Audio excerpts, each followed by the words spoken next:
కేంద్ర ప్రభుత్వం ఇచ్చినటువంటి సంక్షేమ పథకాలు ఏంటి అన్నటువంటిది ఇప్పుడు భారతీయ జనతా పార్టీ సీరియస్గా ప్రొజెక్ట్ చేసుకొస్తుంది. 2014 తర్వాత రాష్ట్రంలో కోట్ల మంది దారిద్ర్య రేఖ నుంచి బయటపడ్డారు.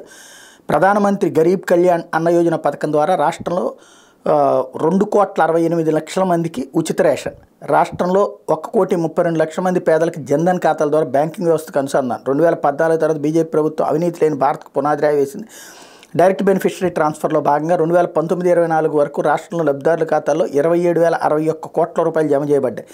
ఉజ్వల పథకం ద్వారా రాష్ట్రంలో 5,12,466 పైగా ఉచిత ఎల్పీజీ కనెక్షన్లు మరియు స్వచ్ఛ భారత్ ద్వారా 42,39,300 మరుగుదొడ్లు నిర్మించారు. సుకన్య సమృద్ధి యోజనలో పథకం కింద మన రాష్ట్రంలో 15,31,213 పైగా ఖాతాలు తెరిచారు. ఆయుష్మాన్ భారత్ పథకం ద్వారా రాష్ట్రంలో 1.5 కోట్లకు పైగా లబ్ధిదారులకు ఆయుష్మాన్ భారత్ కార్డులు జారీ చేయబడ్డాయి. ఆర్థికంగా వెనుకబడిన తరగతుల వారికి పరిశ్రమలు మరియు విద్యా సంస్థలు 10% రిజర్వేషన్లు కల్పించబడుతున్నాయి. ప్రధానమంత్రి స్వనిధి యోజన పథకం కింద మన రాష్ట్రంలో 2,59,479 మంది వీధి వ్యాపారులకు రుణాలు ఇచ్చారు. ప్రధానమంత్రి జీవన జ్యోతి బీమా యోజన ద్వారా సాంత్వన పొందిన కుటుంబాలు 2,09,357. ప్రధానమంత్రి సురక్ష బీమా యోజన ద్వారా స్వాంతన పొందిన కుటుంబాలు 23,443. అలాగే ప్రధానమంత్రి కిసాన్ సమ్మాన్ నిధి యోజనలో భాగంగా రాష్ట్రంలోని 60,80,161 మంది రైతులకు సంబంధించి 6,000 రూపాయల ఆర్థిక సాయం అందింది. వరి కనీస మద్దతు ధరలో 66% రికార్డు స్థాయి పెరుగుదల. రాష్ట్రంలో సేకరించిన ధాన్యానికి కేంద్రమే వేలాది కోట్లు చెల్లిస్తోంది. కిసాన్ క్రెడిట్ కార్డు కింద రాష్ట్రంలో 45,51,558 రైతులకి 60,883 కోట్ల రుణ సదుపాయం అందిస్తుంది.